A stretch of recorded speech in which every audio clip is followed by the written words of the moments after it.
Sana talaga hindi ko madala yung pagiging clumsy ko sa ceramics park. Clumsy ka. Magsha-shopping lang tayo ng very carefully. Tama. Actually, in-invite lang ulit kami ng mahal naming school principals. Para na nila talaga kaming mga ano. Dahil alam nilang wala kaming sasakyan at hindi kami masyadong lumalabas ng bahay. Always nila kaming inaay. Kaya sa halos lahat ng vlogs ko, andun sila. Ayan. Sabi din nila, medyo may kamahalan yung mga ceramics na tinda doon. May mga mura din. Siyempre, dun tayo sa mura. Hindi ko alam kung bakit ako na-excite sa plato, pero ganun ata talaga kapag tumatanda na. Wala siya. Anyway, let's see kung may mabibili tayo today. Wala naman sa plano kong bumili ng malalaking plato or malalaking mangkok kasi hindi ko alam kung paano ko sila madadala sa Pilipinas. Bubusugin ko na lang din yung mga mata ko sa magagandang bagay. Bubusugin ko mga mata ko sa magagandang ceramics.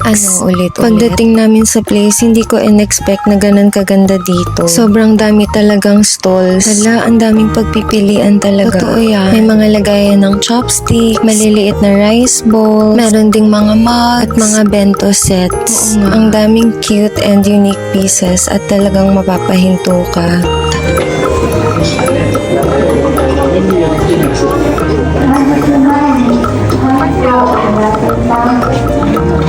Ang ganda nito, pero hindi ko binili kasi it's quite big. Baka mabasag pa sa maleta ko, sayang naman. Nilibot pa namin yung place. Shucks, ang dami talagang magaganda. Bet ko din yung mga vintage na tas yung mga cute bento sets.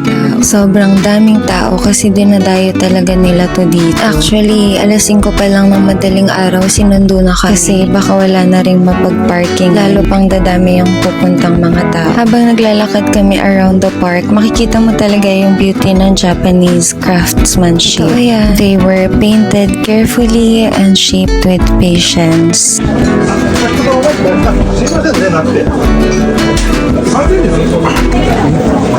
Alam niyo ba na sa Japan, hindi lang basta pinggan ang tingin ng mga Hapon sa ceramics. For them, it's a piece of their soul. Totoo yan. Whatever the reason is, wala kang pake.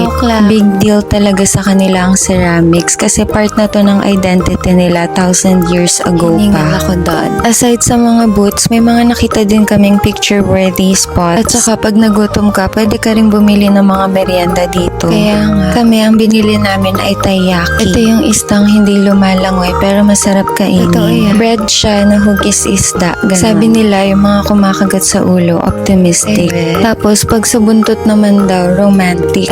Basta ako kung ano yung malapit sa bibig ko. Ayan, nagbabayad na nga ako ng mga pinamili ko. Konti lang naman yun kasi nagtitipid din talaga ako. Pag bumili pa akong madami, baka hindi na ako makangiti ng ganito. Naghiwa-hiwalay din kami nung naglilibot kasi hindi naman kami pare-parehas ng gustong bilhin. Alam mo, pag pumunta ka dito, hindi ka mabuburyong tulad ng inaakala mo. Totoo yan. Wala man akong cinematic shots ng plates, jars, and vases. At least, na-share ko pa din sa inyo yung magic ng ceramics.